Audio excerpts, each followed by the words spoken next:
super friends. Welcome to Family Stories and Conversation. I'm Miss Piper from the Ellensburg Public Library, and I'm happy to be here sharing a story with you. I realized that one of my favorite things about doing virtual story time is that I don't have to wear a mask. It's sometimes hard to wear a mask all the time, all day, when we go out, when we're around others. This sure is a challenging time, isn't it? Today I'm going to read a story about another challenging time. It is called Letting Swift River Go by Jane Yolen and Barbara Cooney.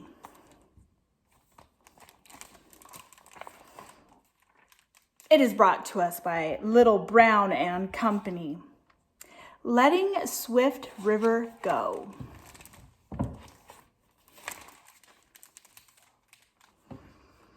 When I was 6 years old, the world seemed a very safe place. The wind whispered comfortably through the long branches of the willow by my bedroom window. Mama let me walk to school all alone, along the winding blacktop, past the old stone mill, past the Grange Hall, past our church, not even meeting up with George Warren or Nancy Vaughn, till the crossroads. Georgie and I fished the Swift River in the bright days of summer, catching brown trout out of the pools with a pinhook and a bit of thread. We played mumbledy-peg in the graveyard and picnicked on Grandpa Will's stone, the black one that stayed warm all day by soaking up the hot summer sun. And many a summer night I slept out under the backyard maples with Nancy Vaughn. We'd listen to the train starting and stopping along Rabbit Run, their long whistles lowing into the dark, startling the screech owl off its perch on the great elm. Lying there looking up at the lengthening shadows of trees, we'd see the fireflies winking on and off and on.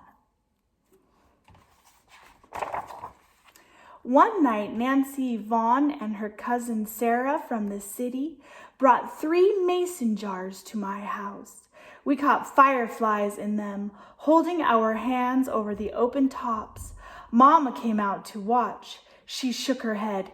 "You have to let them go, Sally Jane," she said to me. So I did. In the deep winter, Papa harvested ice from Greenwich Lake, and Mama kept the stove going in the house all day and all night. I slept under 3 eiderdowns and Grandma's quilt. Later in March, we put buckets up on all the maples, dipping our fingers down into the sap and tasting the thin sweetness. But then everything began to change. The men went to the Grange Hall time after time after time. The women too, only nobody asked us kids. They all listened to men from Boston because the city of Boston, 60 miles away, needed lots of water. Boston had what Papa called a mighty long thirst, and no water to quench it. We had water here in the valley, good water, clear water, clean water, cold water running between the low hills. We could trade water for money, or water for new houses, or water for a better life. So it was voted in Boston to drown our towns that the people in the city might drink.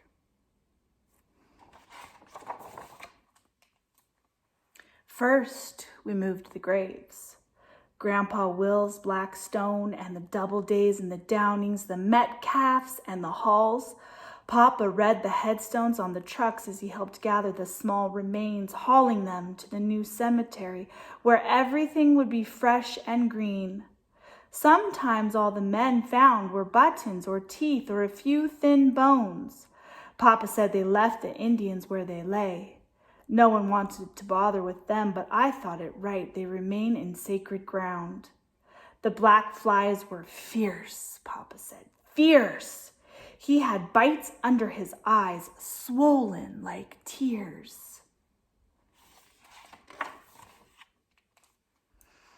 Then the governor sent his woodpeckers to clear the scrub and brush, to cut down all the trees, the maples and elms, the willows and sycamores, and the great spreading oaks. They were stacked like drinking straws along the roads, then hauled away.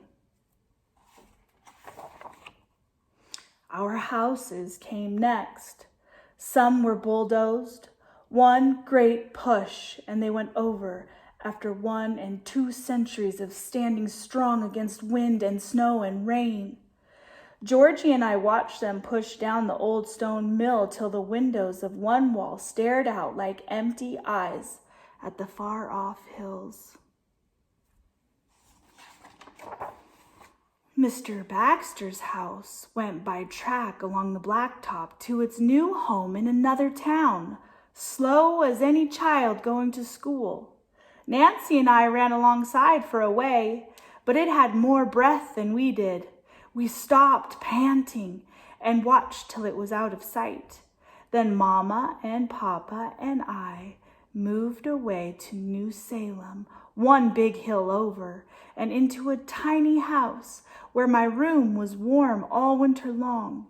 Nancy and her folks went to the city to be near her cousin Sarah. I never heard where Georgie went, never even got to say goodbye.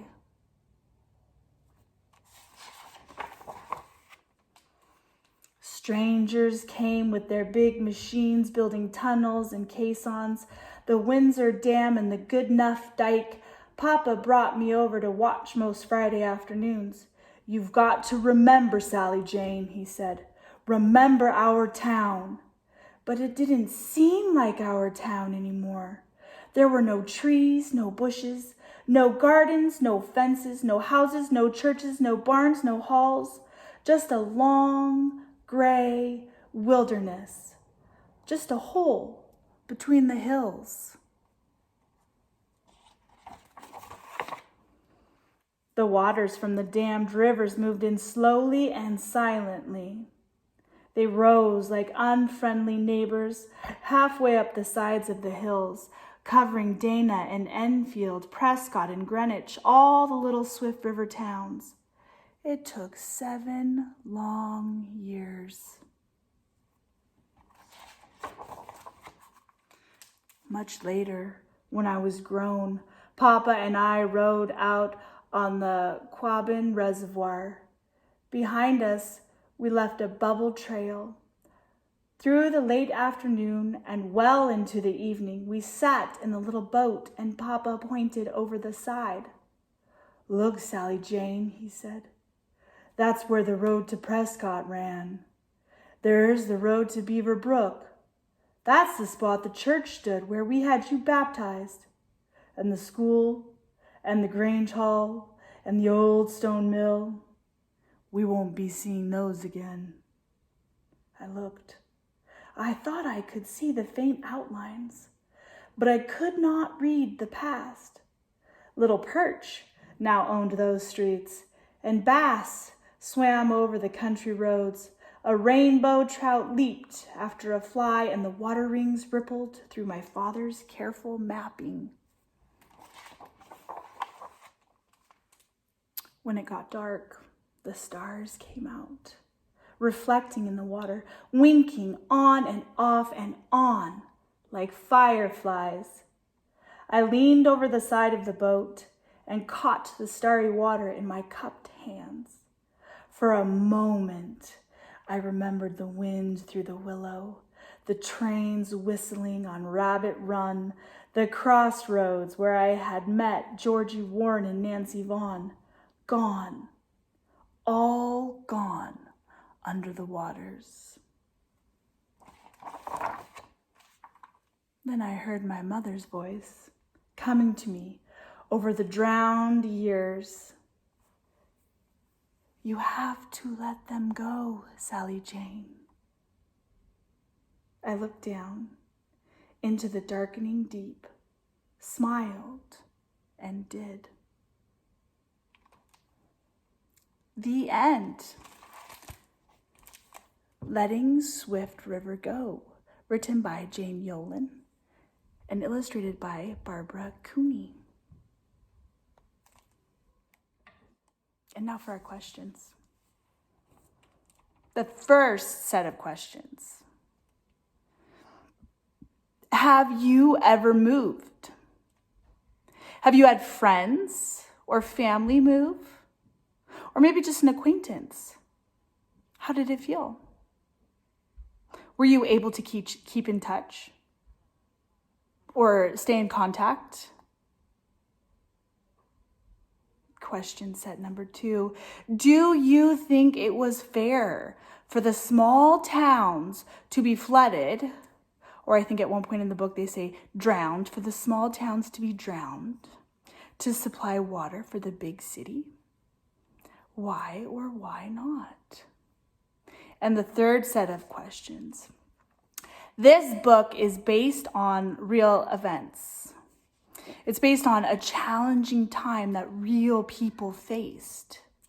Did you know that's how reservoirs were made? We're kind of in a challenging time ourselves. If you were going to write a story about this, what details would you include? What would you write about? I'm curious to hear your answers. If you'd like to leave them in the comments, please do. Thank you for joining me. Have a good day, have a good week, and I'll see you next time. Bye, friends.